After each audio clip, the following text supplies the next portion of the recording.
Estimados, muy buenas tardes. Les damos la cordial bienvenida a nuestro webinar Norma Chilena 170. ¿Qué debemos saber? Primero que todo, mi nombre es Diego Silva, yo soy Product Planner de Edificación y Vivienda para Melón Hormigones y hoy en día estaré actuando como moderador de este webinar. Al igual que en webinars anteriores, les recordamos que al final de esta jornada estaremos sorteando una tablet entre todos aquellos asistentes a nuestro webinar. Por lo tanto, los dejamos más que invitados a participar y enviar sus preguntas a través de nuestro módulo de preguntas, las cuales serán respondidas una vez que terminemos con la presentación al final de este pequeño seminario. Ya sin más preámbulos, los dejo con Gonzalo Álvarez, quien es jefe de asesoría técnica de Melón Hormigones y quien será nuestro relator el día de hoy.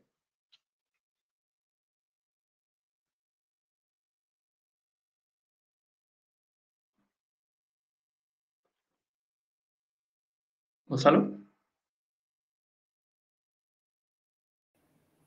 ¿Llegó? Ahí está, perfecto. Perfecto. Bueno, buenas tardes, ¿no? Pequeño inconveniente ahí con el micrófono, pero bueno, mi nombre es Gonzalo Álvarez, yo soy jefe de asesoría técnica y además de eso soy examinador FNARC. El día de hoy vamos a hablar respecto a las NSH 170 que debemos saber, ¿ya?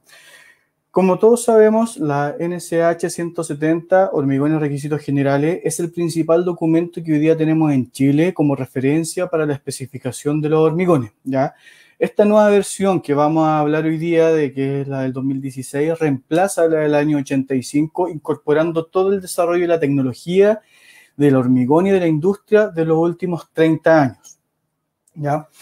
¿Cuáles han sido los grandes cambios que se han generado en la 170? Partimos con la NSH 170 del año 52, tuvieron que pasar 33 años para que el año 85, en este caso, volviera a actualizarse este documento, y hoy día pasaron 31 años para que volviera a salir la norma o una actualización respecto a la norma chilena 170.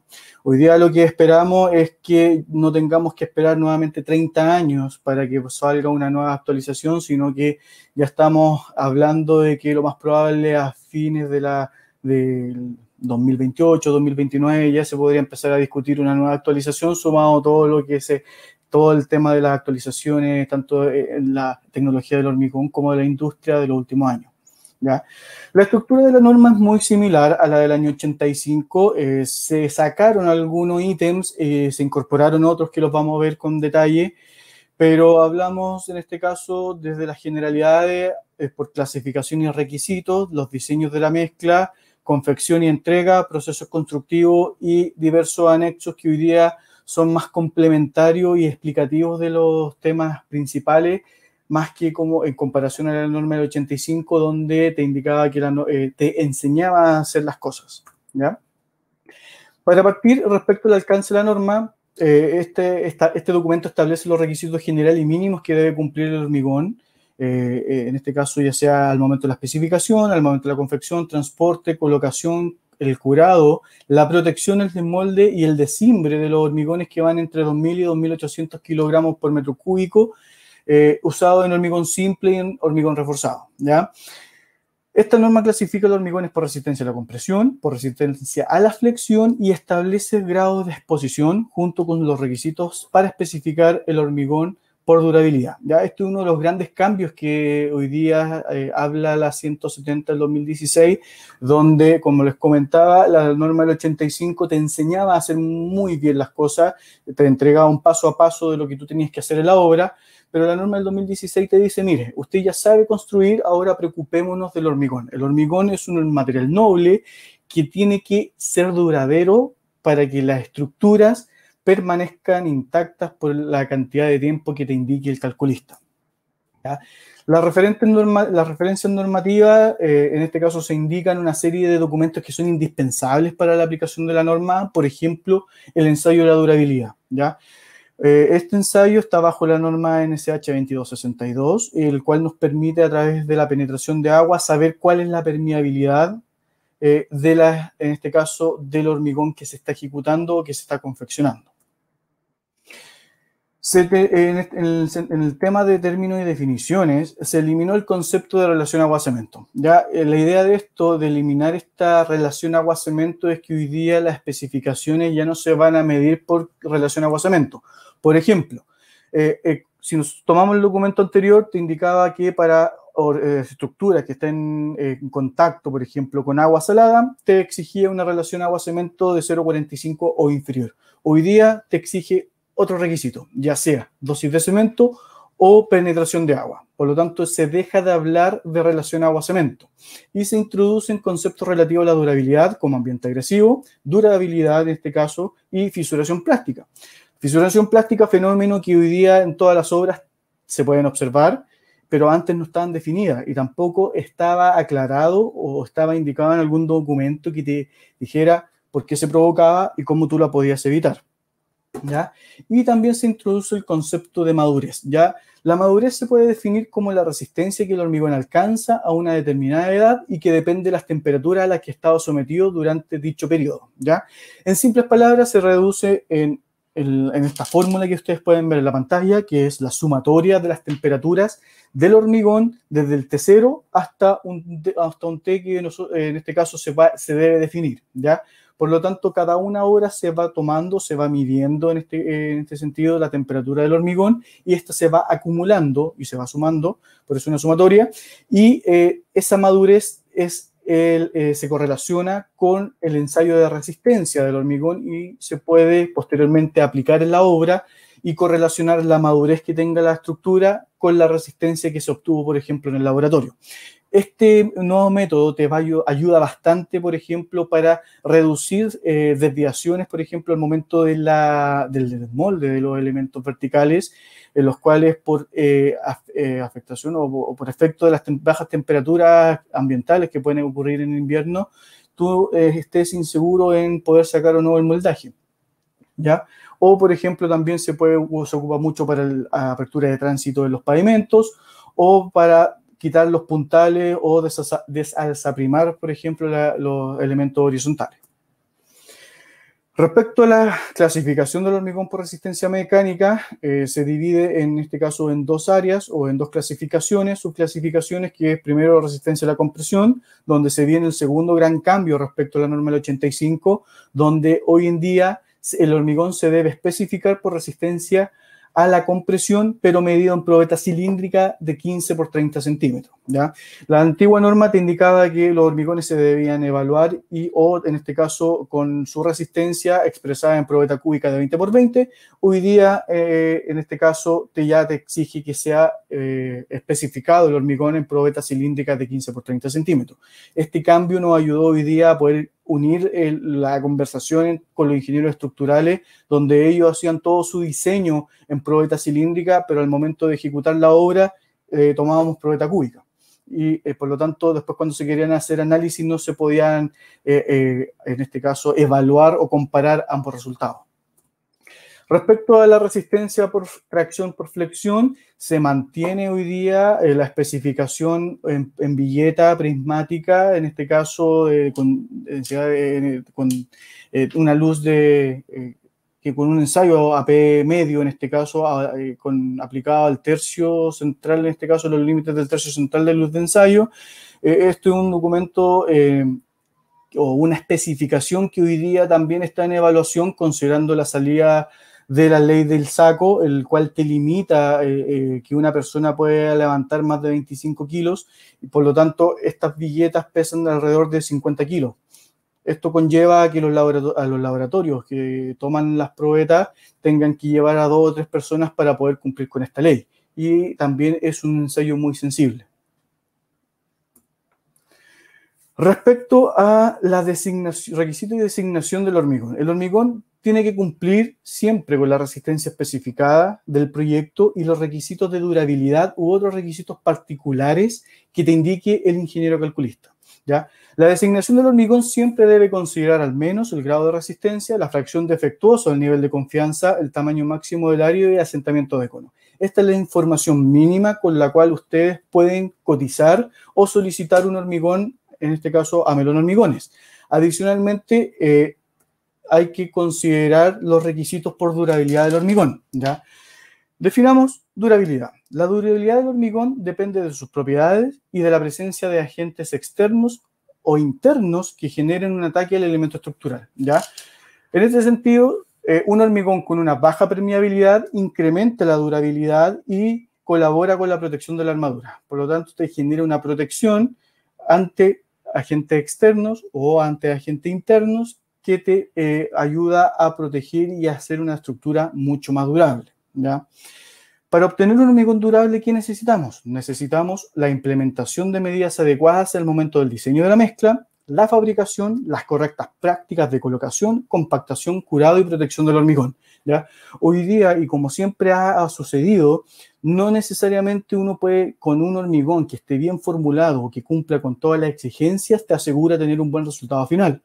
Tenemos que tomar mucha atención a las prácticas de colocación, de compactación, de curado del hormigón, porque si hoy día el hormigón no se coloca con los instrumentos adecuados, no se compacta, por ejemplo, con un vibrador de inmersión de altas revoluciones, o no se cura, te afecta directamente a la durabilidad de la estructura, ¿ya?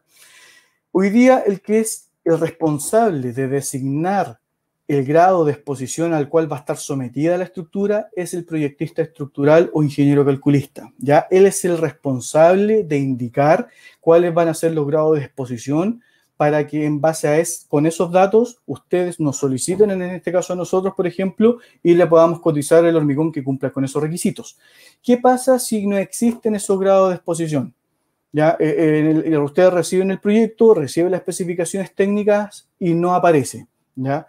Ustedes tienen que tomar el documento y remitir esta consulta al ingeniero calcular y que ellos, o en este caso él, te indique cuál es el grado de exposición que se apega al proyecto que ustedes van a ejecutar. De ninguna forma, esa responsabilidad la tienen que asumir ustedes, en este caso, como constructor o nosotros como proveedor, ya que no es nuestra responsabilidad. Con el fin de proteger a la estructura de hormigón reforzado en condiciones de ambientes consideradas como no agresivas, se debe utilizar una dosis de cemento mínima de 240 kilogramos por metro cúbico. Una de las grandes discusiones que existió en el comité de norma de la 170 y que conllevó un disenso finalmente era este tema, de la dosis mínima de cemento.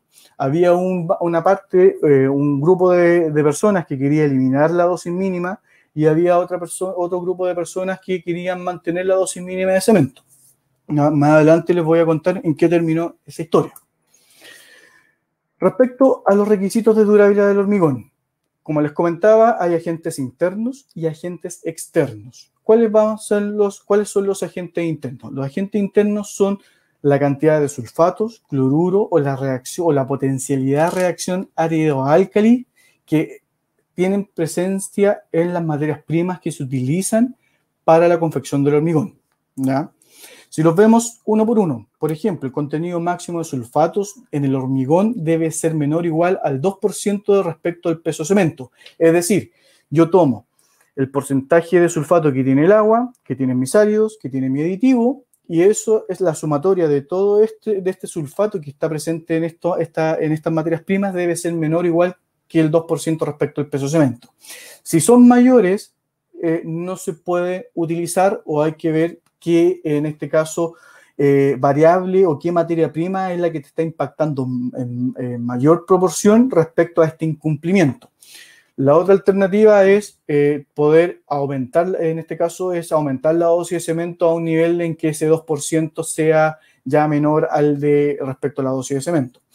Adicionalmente, la normativa te indica que se pueden utilizar áridos y agua cuyos contenidos de sulfato superen los valores máximos establecidos en sus respectivas normas, siempre y cuando que el contenido máximo total de la mezcla sea inferior al 2%. Es decir, yo puedo ocupar agua que el contenido máximo de sulfato pase la 1498, por ejemplo, pero en el global de la mezcla sea menor a un 2%, y así viceversa con los áridos. Respecto a los cloruros en este caso, el contenido máximo de iones cloruro que puedes tener el hormigón va a depender para qué se vaya a utilizar. Por ejemplo, hormigones reforzados y hormigón de masa que contenga armaduras, el contenido máximo es de 1,20 kilogramos de cloruro, de ion cloruro por metro cúbico, y en el caso de hormigones pretensados es de 0,25. ¿ya? Y por último, la reacción ácido-álcali, en este caso, cuando se disponen áridos reactivos o potencialmente reactivos, de acuerdo a la NCH 163, método químico de la ASTM C289, y el hormigón va a estar expuesto a un ambiente de alta humedad o sumergido, es posible utilizar estos áridos si y solo si se cumplen las siguientes condiciones. Uno, se dispone de información respecto a obras similares donde se hayan utilizado estas materias primas y no se haya observado durante el tiempo una reacción asociada al árido álcali. O dos, se usa un cemento Portland con álcalis solubles menores al 0,6%, o si se verifica que en conjunto al árido potencialmente reactivo o reactivo en conjunto con el cemento, su expansión es a los 3 meses menor al 0,05% o a 6 meses menor o igual al 0,10%. O se cuentan con estudios especiales que permiten su uso. Hoy día en Chile, ¿dónde podemos encontrar áridos reactivos o potencialmente reactivos? La verdad es que a lo largo de Chile. Hay, por ejemplo, en la zona norte es más propensa a tener áridos reactivos o potencialmente reactivos. Pero ¿cuál es la ventaja de Chile?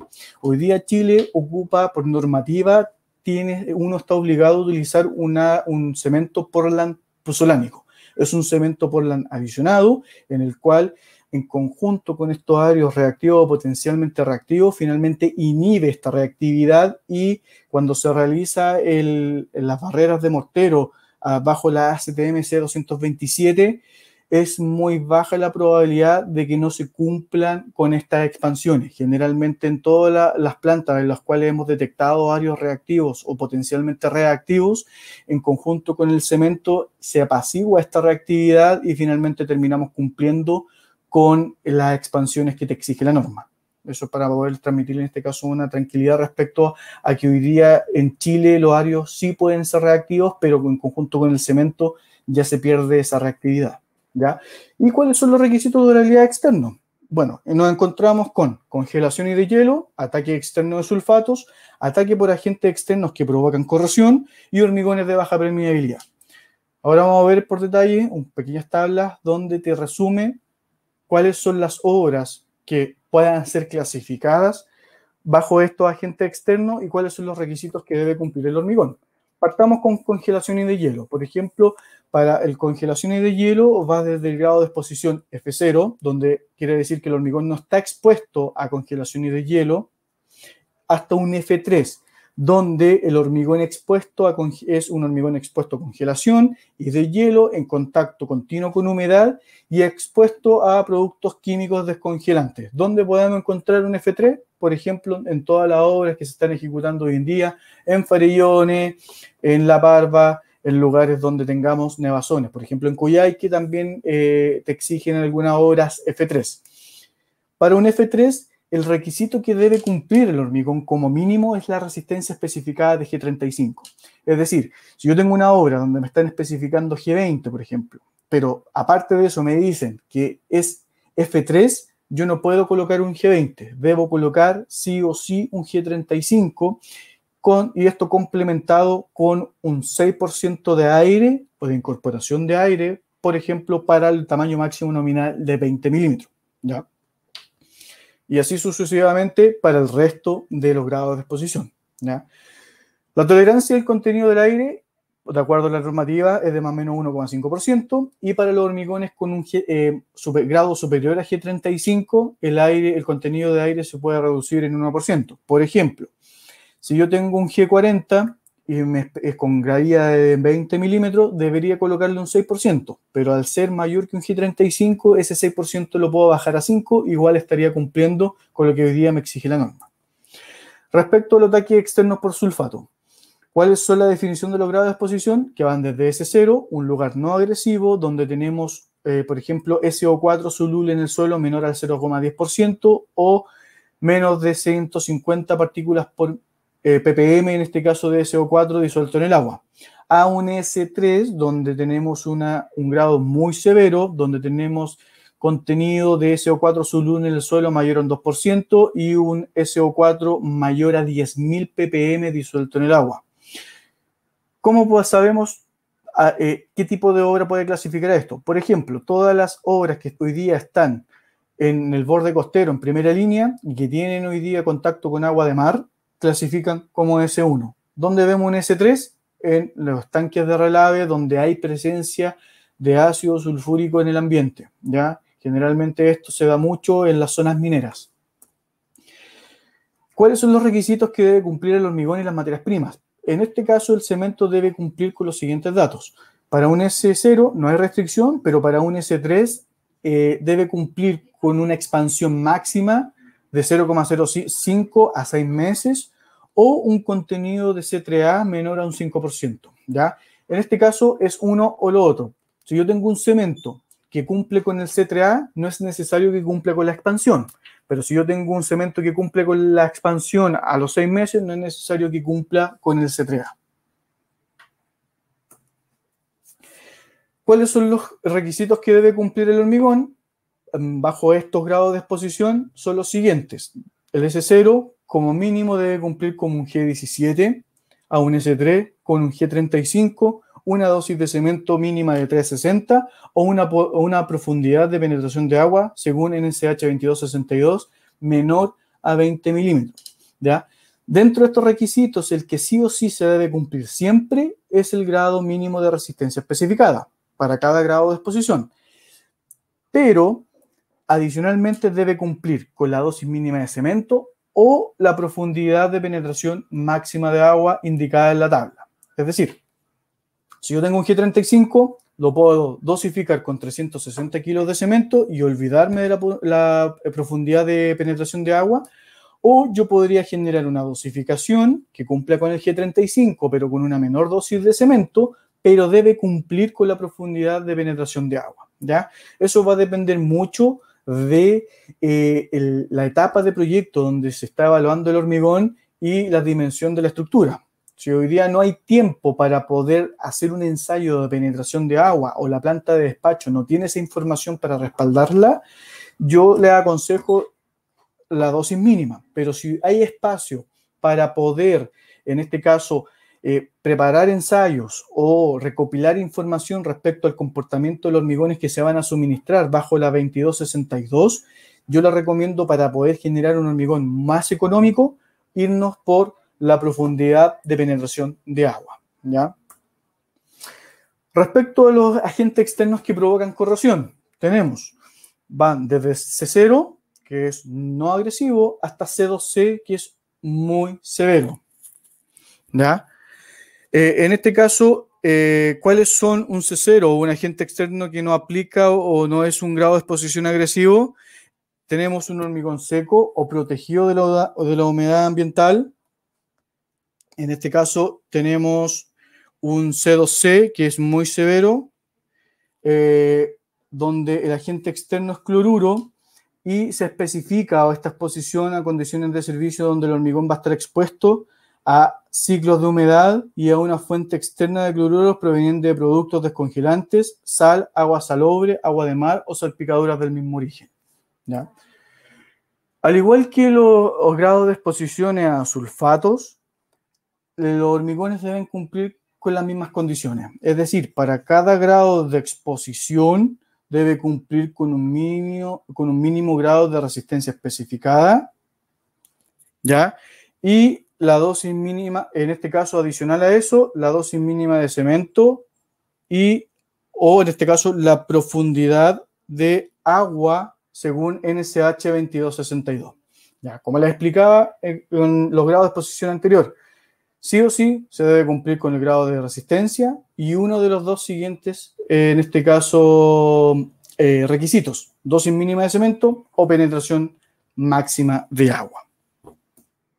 Y por último, no menos importante, tenemos el hormigón de baja permeabilidad, en el cual son estructuras que se requiere que el hormigón tenga una baja permeabilidad y se deben verificar el cumplimiento de los siguientes requisitos, que van desde P0, donde no es, en este caso el hormigón se va a colocar en un ambiente seco o en contacto con agua, pero que no requiere baja permeabilidad, donde no hay restricción, y va hasta un P2, donde el hormigón va a estar en contacto con agua que requiere una baja permeabilidad y existe posibilidad de ataque químico no considerado en las subcláusulas anteriores, donde el requisito es que la penetración máxima de agua debe ser menor o igual a 20 milímetros, ¿ya? A diferencia de los grados de exposiciones anteriores, no hay requisitos de grado mínimo de resistencia ni tampoco de cemento. Por lo tanto, lo único que se debe cumplir es con la profundidad de penetración de agua máxima indicada en la tabla. Terminando lo que es la especificación del producto, en el cual ahí están estas tablas disponibles para poder guiar o para que los calculistas, en este caso, se guíen respecto a los grados de exposición que deben cumplir cada elemento de la obra. Nos pasamos a lo que es los requisitos de los materiales constituyentes, ¿ya? El cemento hoy día, la norma que la regula es la NSH 148, donde el plazo máximo de su uso es de 3 meses, ¿ya? No se recomienda utilizar cementos que estén hidratados o que tengan cascotes porque finalmente te va a perjudicar en la calidad final de la mezcla. Respecto a los áridos, la norma que hoy día te la regula es la NSH la 163 del año 2013, donde se deben evaluar por separación en fracciones. Es decir, la norma antigua te indicaba si usted ocupaba 2 arenas, mézclelas o las cargas por separado, pero la desviación que debe cumplir, por ejemplo, tiene que ser con la sumatoria de ambas arenas. Hoy día te dice no, usted tiene la arena gruesa, tiene la arena fina, por lo tanto ambos materiales te inciden de distinta forma en la calidad final del hormigón, así que las tiene que evaluar y controlar de manera por separada, ¿ya? El agua, en este caso, está regulada bajo la 1498, los aditivos bajo la 2182 o las especificaciones del fabricante o hormigones de prueba en este caso, y las adiciones, ya sea microsílice, nanosílice, perlitas, pigmento, etcétera, se deben, en este caso, evaluar y determinar la dosificación de acuerdo a hormigones de prueba. Respecto al ítem de diseño de mezcla, el método de diseño que hoy día se debe utilizar para determinar la dosificación es prerrogativa del profesional responsable. Es decir, tiene que obtener, en este caso, las ecuaciones de diseño de acuerdo a la experiencia y los resultados que está teniendo de las resistencias de los hormigones que se están suministrando, ¿ya? La actual norma eliminó todas las tablas existentes y que te ayudaban a poder obtener la dosificación. Ya no existe en este caso la tabla de resistencia versus relación agua-cemento o de agua libre en función de asentamiento de cono y tamaño máximo de árido. Hoy día te dice, no, usted tiene que hacer hormigones de prueba, usted lo tiene que ver el comportamiento en laboratorio, que cumpla con todas las características del estado fresco del hormigón y en estado endurecido, para que usted pueda ir definiendo cuál va a ser la curva de diseño que va a utilizar para estas materias primas, ¿ya? Nuevamente, vuelve a ser importante que la dosificación que se debe establecer debe lograr la resistencia, la docilidad, los requisitos de durabilidad y cualquier otro requisito complementario que especifique el calculista, ¿ya? Respecto a la confección del hormigón, el proceso de confección debe asegurar o garantizar que los materiales constituyentes sean medidos, mezclados, amasados, de modo de lograr un hormigón homogéneo. Es decir, si yo tengo un equipo tengo una planta que es bastante automatizada, pero tengo un camioncito que se está cayendo a pedazos, que no tiene aleta y paleta, no me sirve para poder suministrar hormigón. Tiene que cumplir con todos los estándares que hoy día te exige la industria para que tú entregues un hormigón homogéneo.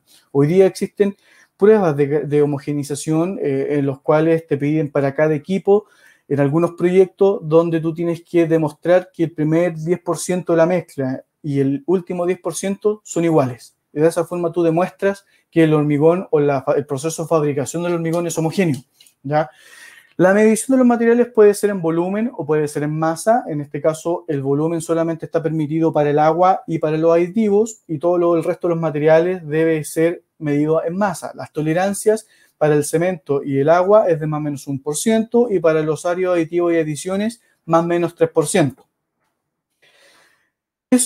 Otra cosa nueva, o el tercer gran cambio que existió o que existe hoy día en la norma es respecto al proceso de ajuste de docilidad, ¿ya? Hoy día la norma te permite, y esto conversa mucho con la 1934, que es la normativa que hoy día te regula el proceso de confección de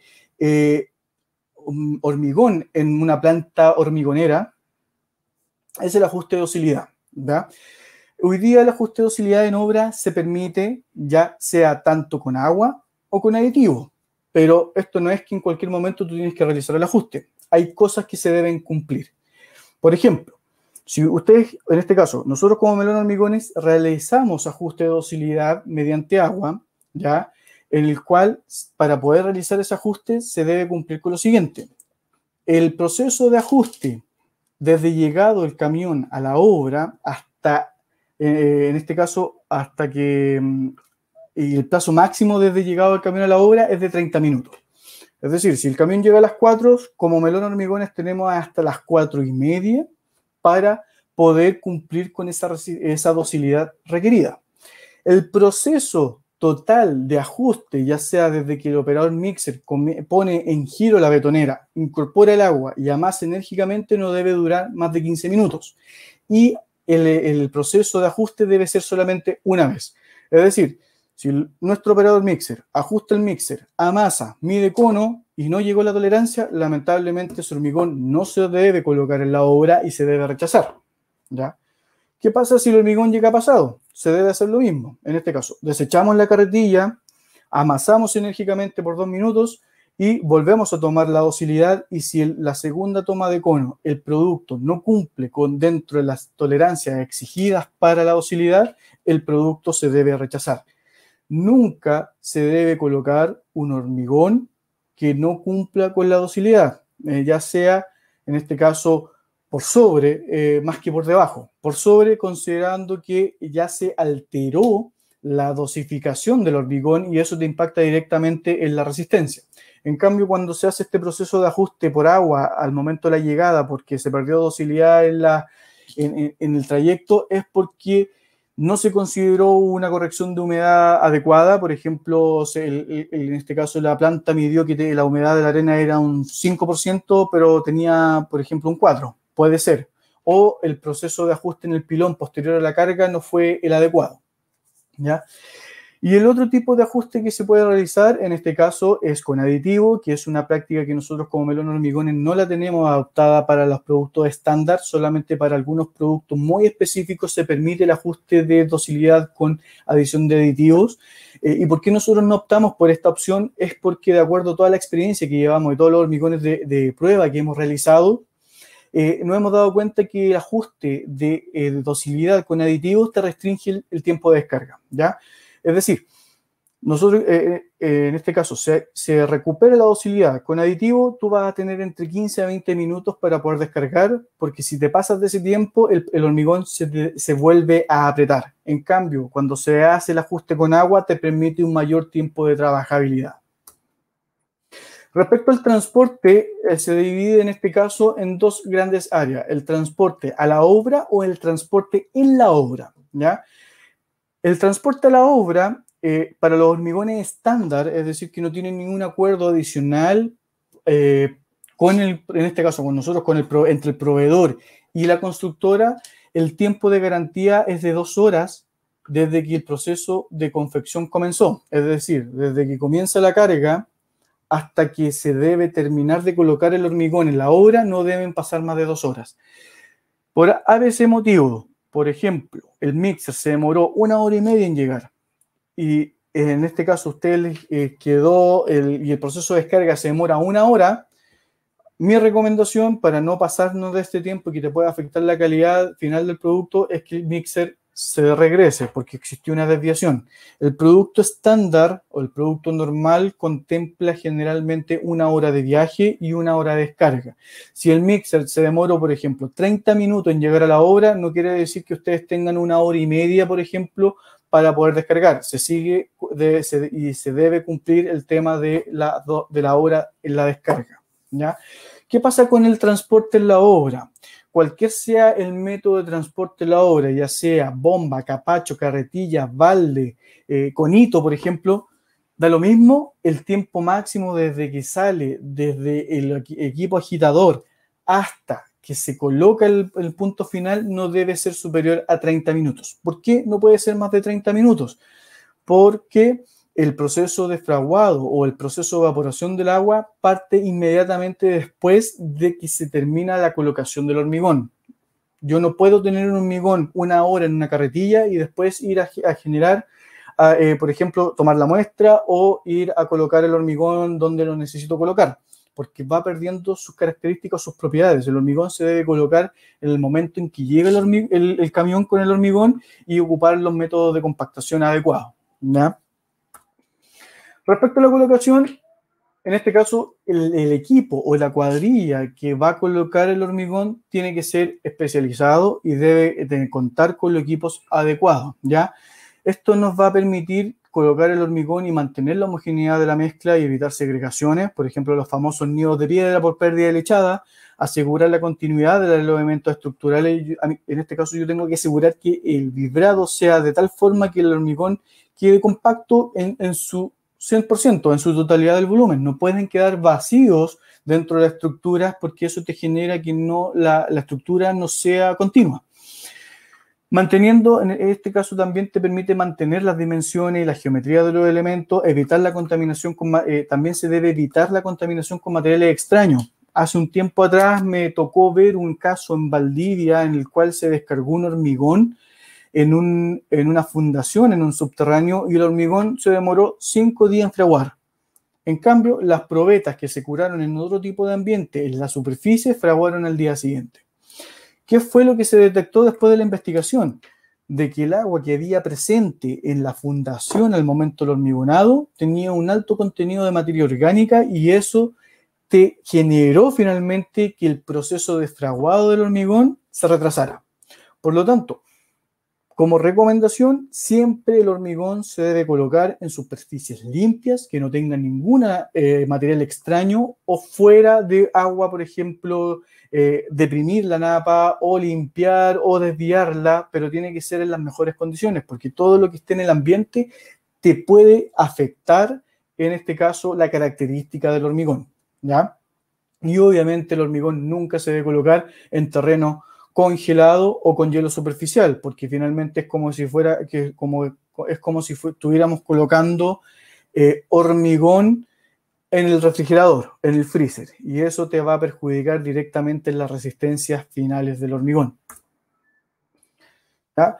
Respecto al tema de la compactación, para no profundizar en este caso mucho y solamente a enfocarme en los grandes cambios que hubo respecto a este ítem, nosotros como asesoría técnica y como Melón Hormigones dictamos diversas capacitaciones dentro de las cuales se encuentra la capacitación de vibrado. Por lo tanto, ahí los clientes que requieran esta capacitación pueden tomar contacto con su ejecutivo y poder programarla, ¿ya? Respecto a los grandes cambios que hubo en el ítem de colocación, es que se eliminó la altura máxima de vaciado. Antes te decía que el hormigón no se podía colocar o dejar caer libremente desde 1,80 m hacia arriba, es decir, máximo 1,80 m, o si no, tú tenías que buscar una forma de poder descargar el hormigón con una altura menor. Hoy en día la norma te dice, usted puede descargar el hormigón desde la altura que usted quiera, pero usted me tiene que asegurar que en los primeros 20 centímetros del elemento no se genere el nido de piedra, ¿ya? Es decir, si yo descargo el hormigón desde 4 metros de altura y no se me genera el nido de piedra en la parte inferior, yo puedo descargar desde 4 metros de altura. Respecto a las temperaturas, se eliminaron en este caso las condiciones de temperatura para hormigones masivos, en los cuales el hormigón tenía que tener una temperatura, menor a 16 grados, que eso es imposible lograr sin incorporación de escamas de hielo. Hoy día la temperatura del hormigón o de la mezcla debe estar entre 5 y 35 grados, por lo tanto también es una variable que ustedes pueden controlar al momento en el momento en que llegue el camión, porque si el hormigón no cumple con esta temperatura, no se debe descargar, ¿ya?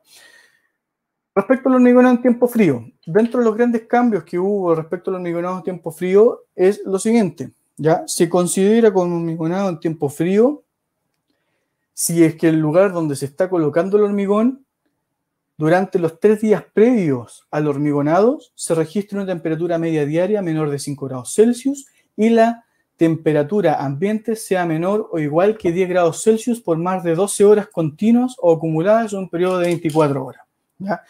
En resumen, ¿qué quiere decir? hay que tener ojo cuando la temperatura ambiental al momento del hormigonado y posterior al hormigonado sea menor a 10 grados Celsius, ¿ya? ¿Por qué?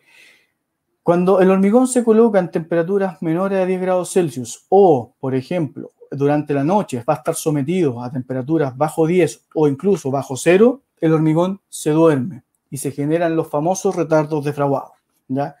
¿Qué te indica la norma respecto a esto? Es que primero tú debes proteger el hormigón y asegurar que la temperatura de este no descienda de 5 grados Celsius, porque entramos en fase de congelación, ¿ya?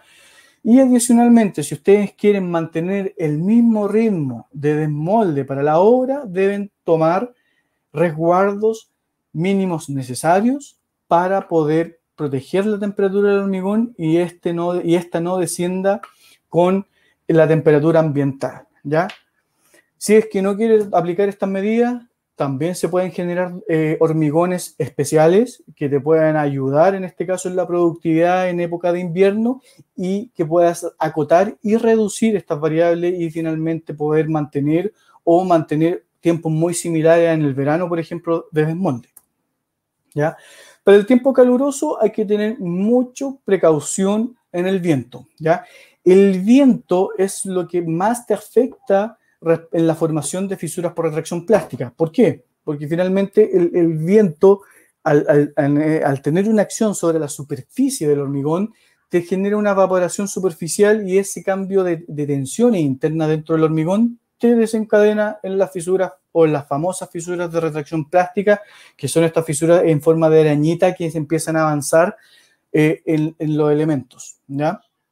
Por lo tanto, acá hay que cuidar mucho lo que es la alta temperatura ambiental, la baja humedad relativa del ambiente, la alta velocidad del viento y la alta temperatura del hormigón, ¿ya? Porque todo esto conjugado, en este caso, tú puedes determinar la tasa de evaporación. Si la tasa de evaporación es mayor a 1, tú tienes que tomar medidas paliativas adicionales, ¿ya? En este caso, como comentario del anexo asociado a hormigonado en tiempo caluroso, hace referencia al tema de la rápida pérdida de agua. Por lo tanto, una rápida pérdida de evaporación del agua de la mezcla del hormigón te perjudica en la trabajabilidad, te perjudica acelerando en este caso el fraguado, disminuyendo los tiempos para poder colocar el hormigón, disminuye las resistencias mecánicas o se fisuran los elementos, y conlleva todo esto finalmente a tener una menor durabilidad.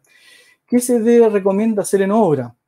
Para el viento, colocar pantallas o barreras. Por ejemplo, si ya estamos sobre el piso 6, donde tenemos una alta acción de viento sobre el hormigón que nosotros estamos colocando, coloquemos barreras contra, en este caso, pantallas de malla Rachel a 1 metro de altura, lo cual te permite cortar la acción directa del viento sobre la superficie del hormigón. ¿Qué hacemos con la humedad? En este caso podemos pulverizar agua nebulizada, en este caso nebulizar agua al ambiente. Eso nos permite bajar la temperatura del lugar donde estamos hormigonando y también entregar una humedad mayor a la actual para evitar que el ambiente evapore el agua de manera más rápida, ¿ya?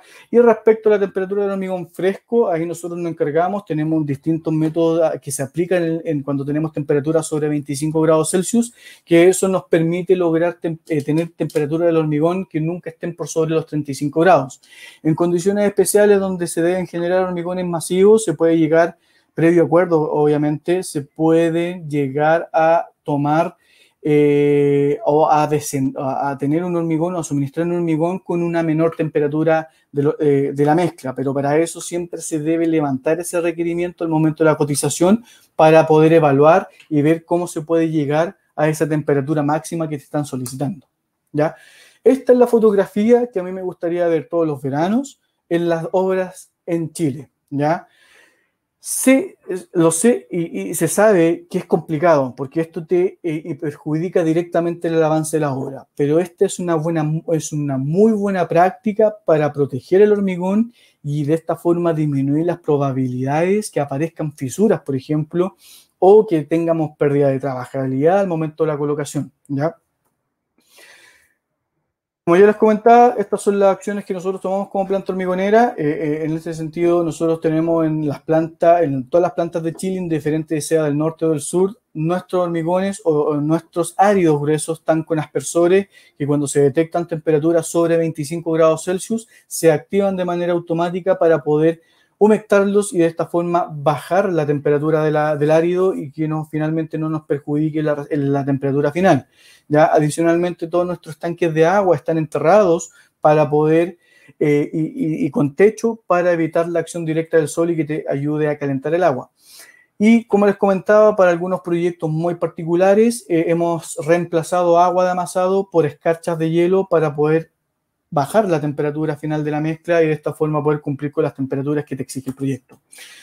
Respecto a las juntas de hormigonados, la junta de hormigonados desapareció en el anexo, que el anexo H del 85, que es muy querido para la mayoría de los constructores, desapareció. Ya hoy día todas las juntas de hormigonado deben cumplir con el proyecto de juntas de la obra. Si es que se debe generar una junta, por ejemplo, en algún lugar donde no está especificada, se debe conversar con el calculista y ustedes, en este caso como constructores, deben proponer la mejor forma de preparar esta junta, ¿ya? Respecto a la compactación, como les comentaba, es sumamente importante que el equipo esté en buenas condiciones, que esté entre 10.000 y 12.000 RPM revoluciones por minuto, o en este caso la sonda debe cumplir 1/3 del espesor del elemento que se está hormigonando para tener un buen resultado. Como les comentaba, si requieren estas capacitaciones, nosotros las damos como Melón, por lo tanto, ahí nosotros feliz de la vida, en estos momentos estamos haciendo las charlas por este mismo medio, por computador, pero ya cuando volvamos un poco más a la normalidad, nosotros hacemos visitas que en este caso vemos cómo están ejecutando hoy en día su proceso de compactación y finalmente entregamos estas recomendaciones y estas charlas para poder mejorar este proceso, sabiendo que la compactación es la faena más importante al momento de la colocación del hormigón. Si no se vibra un hormigón de manera adecuada, te afecta significativamente la calidad final y en la durabilidad de la estructura. Respecto al curado y la protección, esto es algo que hoy día tenemos que ir metiendo cada vez más en nuestro vocabulario respecto al tema del curado de los hormigones o el cuidado posterior a la colocación. ¿Para qué sirve el curado? Generalmente preguntan. ¿Para qué sirve? El curado sirve para mantener la humedad del hormigón por la mayor cantidad de tiempo y de esta forma alcanzar la mejor resistencia final y evitar o disminuir las posibilidades de fisuras por retracción plástica, ¿ya? Si yo pongo dos hormigones, uno lo curé muy bien y otro no lo curo de la manera adecuada, lo más probable es que no lo cure como de la manera adecuada, se va a fisurar, va a quedar más poroso, no va a tener la resistencia final que se espera para el proyecto, por lo tanto te afecta directamente la durabilidad de la estructura. En cambio, un hormigón bien curado te ayuda bastante y muchísimo en controlar las retracciones, las podemos llevar prácticamente a cero, para no decir en este caso, se controlan al mínimo posible, ¿ya? Hay que entender que hoy día hay hormigones que van a fisurar y hormigones que se fisuran. El hormigón trabaja fisurado, por lo tanto, una fisura, lo que se hace finalmente con todas estas medidas es controlarlas, es decir, que aparezcan donde uno quiera y no en toda el área del elemento. ¿Cómo se pueden curar los hormigones? Agua nebulizada o llovinas tenues. Pero ¿cuál es la desventaja de esto? Es que es un riego constante, es decir, se me seca un lugar, tengo que ir y regarlo nuevamente. No puedo tener lugares o áreas del hormigón que estén secos porque por ahí va a partir la retracción y se va a fisurar. Para esto, lo mejor que funciona son las membranas. En este caso, generalmente se recomienda la envase a solvente, que tiene una acción mucho más rápida que el envase a agua o ceras en este caso. Lamentablemente las envases solventes hoy en día no se utilizan mucho en edificación porque te interfiere con la adherencia posterior con el pavimento. Pero si ustedes quieren irse a la segura finalmente, lo que se recomiendan en estos casos es membrana de curado en base solvente. Lo otro que se puede utilizar son telas o tejidos absorbentes, por ejemplo arpilleras, pero siempre tienen que estar húmedas. Si uno ve una arpillera seca, no te va a servir de nada. Al contrario, te va a perjudicar porque la arpillera seca va a absorber la humedad del hormigón y le va a evaporar y te va a generar fisura de igual forma. Estanque y piscinas de agua controlada, es decir, yo tampoco puedo colocar agua de cualquier fuente. Tiene que ser un agua ideal potable o que sepamos cuáles son sus características por el ejemplo que les comentaba de Valdivia, ¿ya? O, por ejemplo, que no está en la lista y que funciona bastante bien, el famoso plástico o polietileno alveolar. Por ejemplo, si ustedes hormigonan una losa un día viernes y saben que el día sábado y domingo no pueden ir a regar o ir a cuidar la losa, dejemos un polietileno extendido y bien afianzado en la losa y al lunes siguiente lo retiran y ustedes se van a dar cuenta de que no van a ver una gran cantidad de fisura o prácticamente no tenga. ¿Cuál es la función del plástico? El plástico funciona como un efecto invernadero. El hormigón va a evaporar agua, el plástico la va a contener y con el calor, la temperatura se va a condensar y se la va a devolver al hormigón, ¿ya? Por lo tanto, en este caso te va a ayudar bastante a poder proteger el hormigón. ¿Cuáles son los plazos de curado? Se recomienda indiferente el tipo de elemento o indiferente el tipo de hormigón que el plazo sea mínimo de 7 días. Ya, es decir, yo tengo que tener por lo menos 7 días el hormigón curado o protegido para evitar estas evaporaciones, ¿ya? Se permite descontinuar el curado si es que se alcanzó el 70% de la resistencia especificada medida en probeta moldeada, ya que eso generalmente se alcanza a los 7 días, o si es que ustedes es un 70% de la resistencia especificada si es que se mide con madurez o un 85% de la resistencia especificada si es que se mide a través de resistencia potencial o de probeta moldeada, ¿ya? Pero la recomendación es que traten de mantener el curado el mayor tiempo posible, porque eso te favorece enormemente en la durabilidad del hormigón y obviamente de la estructura. Respecto a los plazos de desmolde y de cimbres, finalmente me voy a ir a esta tabla, que es la tabla resumen de la norma, ya que acá te habla de los plazos mínimos necesarios para poder desmoldar o descimbrar tanto los elementos verticales o los elementos horizontales. Por ejemplo, para los paramentos verticales, ya sea columnas, muros o vigas largas, se recomienda o se tiene como plazo mínimo de desmolde y de cimbre 12 horas, pero con temperaturas ambientales mayores a 10 grados Celsius. Es decir, si se hormigona a las 6 de la tarde y durante toda la noche tuvimos temperatura sobre 10 grados Celsius, el elemento el día siguiente debería estar apto para la faena de desmolde. En cambio, si yo tengo hormigono a las 6 de la tarde y durante la noche no tuve ni una hora temperaturas sobre 10 grados Celsius, lo más probable es que el día siguiente el elemento todavía esté fresco, ¿ya? Por eso es fundamental durante la época de invierno, particularmente los meses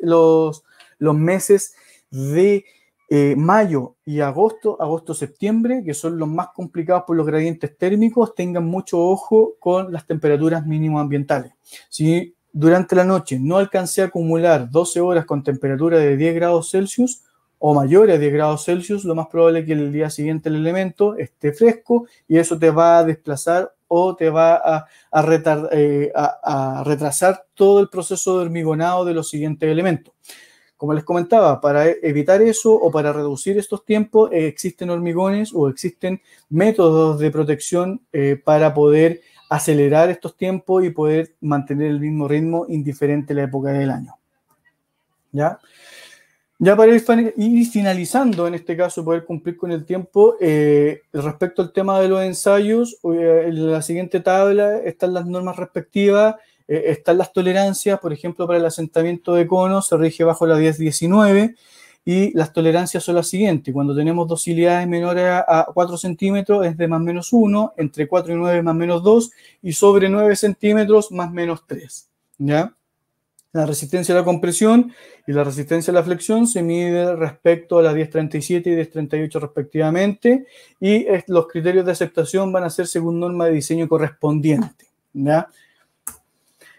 Respecto a la confección de hormigones de prueba en laboratorio, se rigen bajo la 1018, no hay criterios de aceptación, los testigos de hormigón se extraen bajo la 1171 parte 1 del 2012 y se evalúan de acuerdo a la 1171 parte 2 del 2001.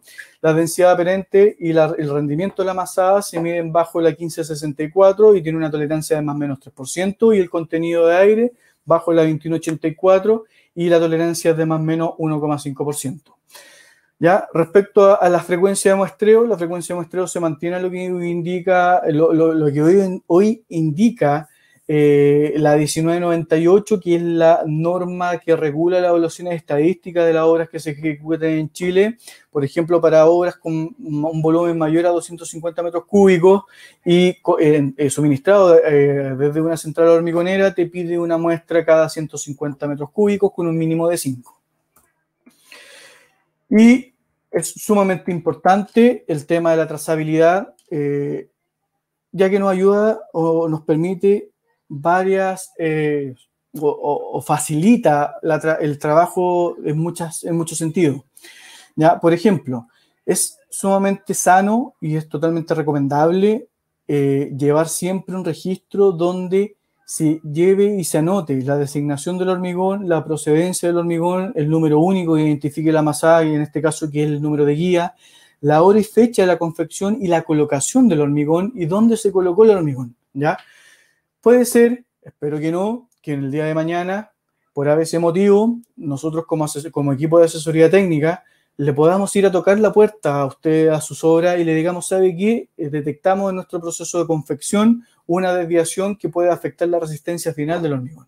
Por lo tanto, necesitamos, en este caso, investigar a través de extracción de testigos, de martillo Schmidt, este elemento. Por lo tanto, para facilitar y evitar cualquier interpretación o analizar, por ejemplo, otro elemento que no es donde se colocó esa masada, es siempre llevar esta trazabilidad. Esto te va a permitir muchísimo poder acotar los problemas y disminuir los tiempos de análisis.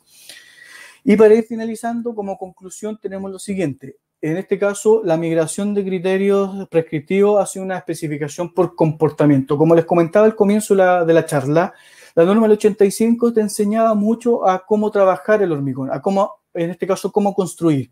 Era una norma que tenía cerca de 80 páginas con muchos anexos, donde te indicaba paso a paso cómo construir o cómo ejecutar un elemento.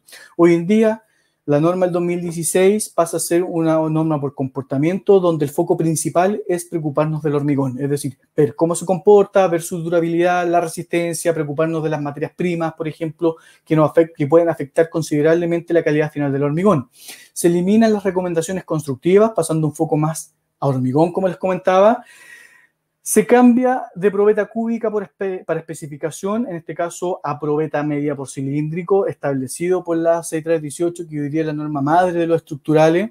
Se incorpora un capítulo completo respecto a la durabilidad del hormigón, se incorpora el parámetro de penetración de agua, que es bajo la 2262, que como conclusión yo les puedo decir que este ensayo de penetración de agua, la idea es que no se torne finalmente o se una a estos análisis de frecuencia, sino que si nosotros tenemos, por ejemplo, como proveedor una estadística donde nosotros le podamos otorgar y cumplir y garantizar que con esta dosis de cemento se cumple esa penetración de agua, se puede utilizar. Ya la finalidad de esto es que no se tome como un ensayo nuevo por frecuencia, sino que se pueda ocupar toda la información disponible al momento de especificar un hormigón que deba cumplir con una penetración de agua. ¿Ya? Hoy en Chile los laboratorios no tienen mucho equipo, es un ensayo que dura 3 días, por lo tanto es un ensayo complejo y un ensayo caro, por lo tanto evitamos que esto sea de manera rutinaria,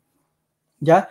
Y se incorpora el criterio de madurez para el desmolde y desimbre temprano de elementos estructurales de hormigón. La madurez llegó para quedarse. Hoy en día la madurez nos sirve para muchas cosas, nos permite evitar desviación en el proceso de molde, saber cuál es el momento oportuno para realizar esta faena, por ejemplo, esta faena u otras faenas, por ejemplo, postensado. Así no dependemos de que el laboratorio nos entregue la probeta, sino que con la madurez sabemos en el instante, con un pequeño código QR escaneado con un smartphone, tú sabes en ese momento qué resistencia tiene el hormigón, ¿ya? Para que la madurez funcione, sí se necesita una buena comunicación con el proveedor para que se definan bien cuáles van a ser las curvas que se van a ocupar para la calibración de este equipo, y de esta forma para evitar tener interpretaciones o malas interpretaciones de los resultados finales que se están obteniendo. Eso, muchas gracias por la presentación. Muchas gracias, Gonzalo. Los vamos a dejar ahora con un pequeño video, ya para ir finalizando y finalmente pasar a la ronda de preguntas, que ya hemos visto que varios han preguntado otras cosas, así que los dejamos con el video.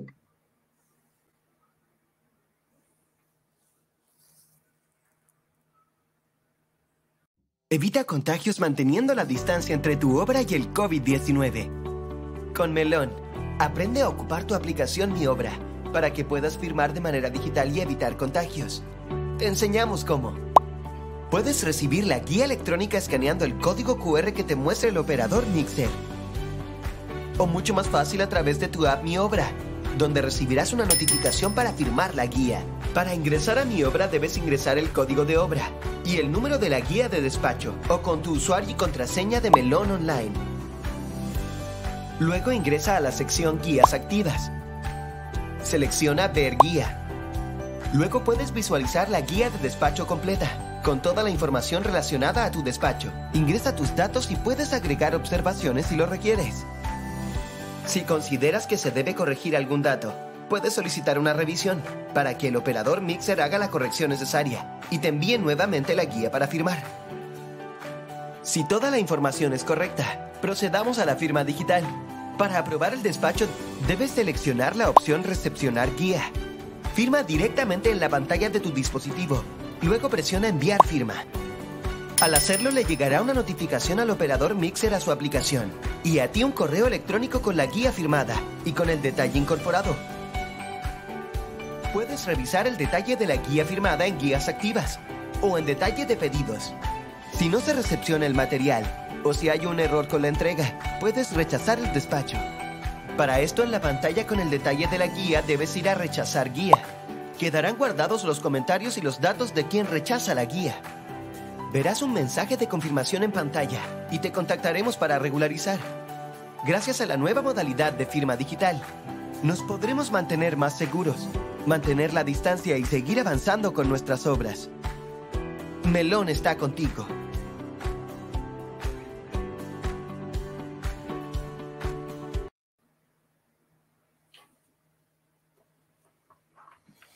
Perfecto. Ahora, ya pasando, Gonzalo, a la ronda de preguntas. ¿Sí? Perdón, no sé si ahí se está publicado. Alan nos pregunta, ¿por qué los calculistas y en los proyectos actuales se sigue especificando un hormigón tipo H, hormigón normal, a pesar de que la normativa ya cambió? Mira, Alan, muchas gracias por la pregunta y por la participación en el webinar. Te comento que va a depender mucho de en qué momento se sacó el permiso de edificación. Si en la obra, por ejemplo, obtuvo el permiso de edificación antes del 2016, está especificado bajo la norma del 85 y eso te permite, o permite en este caso, poder especificar los productos como H. Todos los productos posteriores al 2016 deberían ser especificados en G, no obstante lo anterior todavía siguen rezagados que están en H. ¿Cuál es mi recomendación? Para ese tipo de proyecto, pregúntale a tu calculista y dile, oye, hoy día estamos bajo una nueva normativa que hoy día mide en probeta cilíndrica y que él te entregue cuáles son las correlaciones para poder considerarlo y solicitarlo al proveedor. ¿Ya? Hoy día ya no está en las tablas de correlación que te permitía, como la norma del 85, llevar las probetas de cubo a cilindro. Hoy día ese factor de correlación lo tiene que indicar el calculista. Perfecto. Aquí tenemos otra pregunta de Simón. Nos pregunta respecto a los grados de exposición, en este caso de ciclo de hielo. ¿La clasificación F hace alusión a ciclos constantes de hielo? En este caso, efectivamente, son para especificado o se especifican para zonas donde hay meses del año que se generan estos ciclos de hielo y de hielo, ¿ya? ¿Por qué se especifican o se incorpora el aire o se tiene que especificar de esta forma? Porque el tema o el fenómeno de hielo y deshielo expande y contrae el hormigón, y esa expansión y contracción finalmente te perjudica la durabilidad y se tiene que paliar o mitigar este efecto con la incorporación de aire. Por eso, indiferente, por ejemplo, si la estructura va a estar sometida toda su vida bajo cero, no es necesario especificarlo con ciclo de hielo de hielo. Como la palabra lo dice, se tiene que ver reflejado este ciclo, ¿ya? Pero finalmente ahí el calculista es el que tiene que definir. Perfecto. Simón también nos pregunta, en la tabla 7 de la norma chilena 170 se indica que debe clasificarse como C2 el hormigón húmedo expuesto a cloruros. ¿A qué se refiere con hormigón húmedo? ¿Puede ser un edificio en la costa o se refiere a muelles? En este caso, húmedo es que va a estar en constante contacto con el agua. ¿Ya? En este caso, un edificio que va a estar en primera línea en la costa generalmente no está en contacto con el agua directo salada, pero sí tiene acción del viento. Y el viento arrastra la sal y eso también es más dañino que tener una presencia constante de agua. Por eso, un muelle sí se podría clasificar como C2. Pero como les comentaba, esa clasificación no pasa ni por el constructor ni por el proveedor. Tiene que pasar en manos del ingeniero calculista, que es el que tiene que decidir. Perfecto. Marcelo, por otro lado, nos pregunta, cuando se trata de la industria en que cuando las temperaturas superan lo permitido, por norma, ¿qué producto nosotros podemos recomendar? Mira, respecto a esa pregunta, hoy día lo que es clave es que la temperatura del hormigón tiene que estar entre 5 y 35 grados. Eso no te quita de que tú puedas, por ejemplo, hormigonar con una temperatura ambiente de 40 grados. Tienes que procurar que la temperatura del hormigón no pase ese límite. Si se especifican o tú quieres controlar de mejor forma la temperatura al momento de la colocación, pueden existir barreras paliativas, como les comentaba, las mallas Rachel como barrera contra el sol, pulverizar agua o ocupar hormigones que tengan incorporación de hielo para poder bajar la temperatura lo mínimo posible y de esta forma evitar una alta temperatura al momento del hormigonar. Perfecto.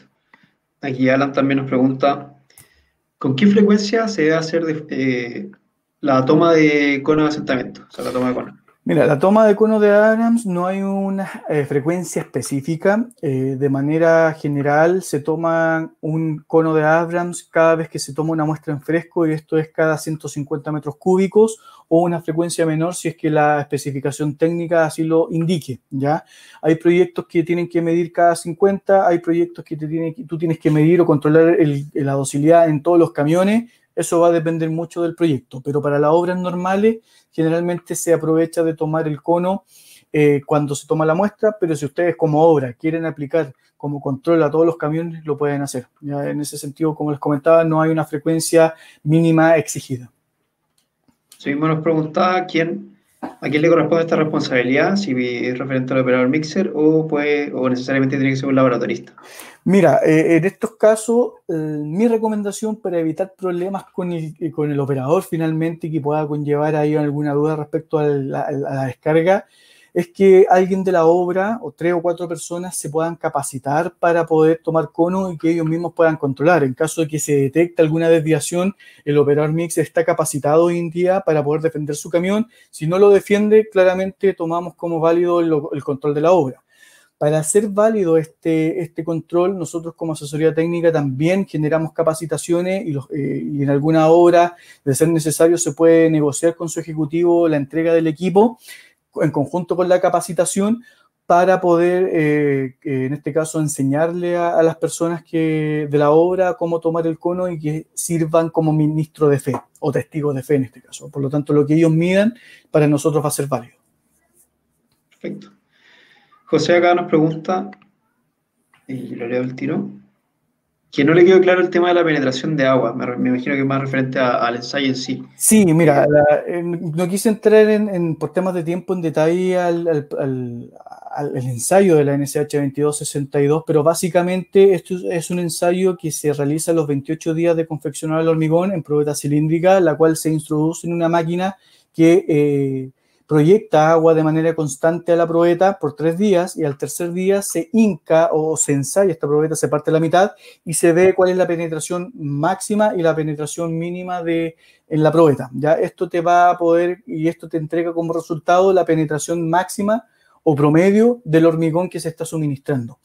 Este ensayo te va a permitir ver si es que el hormigón que se está colocando en la obra cumple con los requisitos de permeabilidad en caso de que así se haya designado para la obra, pero para esto, como les comentaba al final de la presentación, la idea de que este ensayo no se vuelva de manera rutinario porque es un ensayo caro y un ensayo que no hay mucho equipo hoy día en Chile que estén adaptados para hacer este ensayo, por lo tanto se pueden tomar como referencia los resultados de otros proyectos con las mismas materias primas y con dosis de cementos similares para poder certificar este cumplimiento. Perfecto.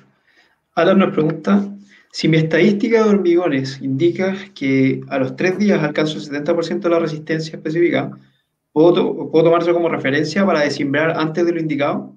Sí, exactamente. Hoy día hay hormigones que tú puedes desimbrar, por ejemplo, que te permiten desimbrar al día siguiente, que son generalmente los hormigones de vivienda para moldaje monolítico o moldaje o construcción industrializada.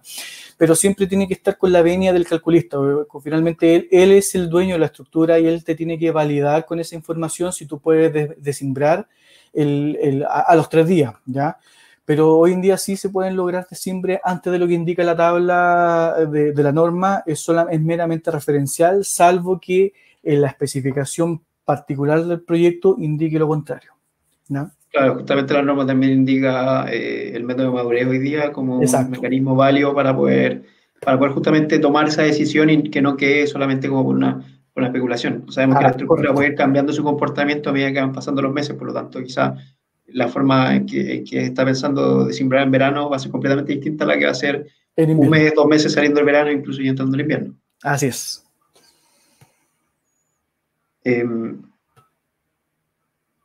Aquí Mario nos pregunta, y lo leo al tiro, los hormigones autonivelantes tienen una mayor cantidad de cemento. Para un G especificado, ¿en qué porcentaje excede la cantidad de cemento en un hormigón autonivelante o un hormigón normal? Ya son fórmulas. Mira, en este caso, efectivamente sí, para poder lograr la característica de autocompactante o autonivelante del hormigón se requiere tener una alta cantidad de finos que hoy día se obtiene del cemento. Hoy día en promedio se están logrando hormigón autocompactante entre 400 y 450 kilos de cemento en algunos casos, en comparación a un hormigón estándar que está entre los 240, dependiendo de la resistencia, hasta los 300, 350 kilos de cemento. Por lo tanto, la diferencia es grande y por lo mismo las recomendaciones de protección o de cuidado del hormigón autocompactante tienen que ser mucho más exigentes que el del hormigón estándar, porque es mucho más propenso a la fisuración. No obstante, al alcanzar y al tener estas dosis de cemento te permite realizar desmoldes mucho más rápido. Como te comentaba, hoy en día una obra que se ejecuta con hormigón autocompactante te permite estar desmoldando y desimbrando al día siguiente y solamente tú dejas las losas apuntaladas hasta que el porcentaje de carga sea inferior al de servicio. Perfecto. Ya no nos da el tiempo, vamos a pasar a la última pregunta. Les recordamos también que a todos los asistentes, por favor, conteste la encuesta que vamos a lanzar aquí al final de esta última pregunta, y la cual obviamente los va a ayudar a participar, en este caso por la tablet que estamos sorteando al final del webinar. Exacto. Aquí Andrea nos pregunta, si estoy bombeando a una distancia de 400 metros, ¿es recomendable la toma de muestras para evaluación de resistencia a la salida del camión o a la salida de la tubería? Mira, en este caso, cuando tú estés bombeando 400 metros, la responsabilidad del proveedor generalmente es a pie de camión o antes de que entre el hooper de la bomba. Por lo tanto, la muestra siempre se debe tomar antes de que entre el sistema de bombeo. Si ustedes quieren ver cuánto es lo que te impacta finalmente en la calidad o en la resistencia del hormigón, después de los 400 metros de bombeo, tú puedes tomar una muestra, pero hay que tener en consideración de que esa muestra no va a ser representativa finalmente a la masa del hormigón suministrado, ¿ya? O por eso la norma de muestreo te exige que debe ser a pie de camión, en este caso sacando la canoa del camión hacia un costado para llenar la carretilla, homogeneizar y llenar los cilindros. Perfecto, Gonzalo. ¿Ya? Muchas gracias, todo muy claro. Ya para ir finalizando, darle las gracias a todos los participantes, todas las preguntas. Nos vamos a tratar de contactar con cada uno de ellos para poder responderle individualmente a quienes no podemos Perfecto. contestar aquí en vivo. Sin embargo, los dejamos invitados para contestar esta encuesta y de nuevo, para posteriores webinars que nosotros vamos a ir lanzando, los dejamos más que invitados. Y bueno, a ti, Gonzalo, muchas gracias por la participación y No, pues, súper buena la presentación. muchas gracias a ustedes. Que estén bien.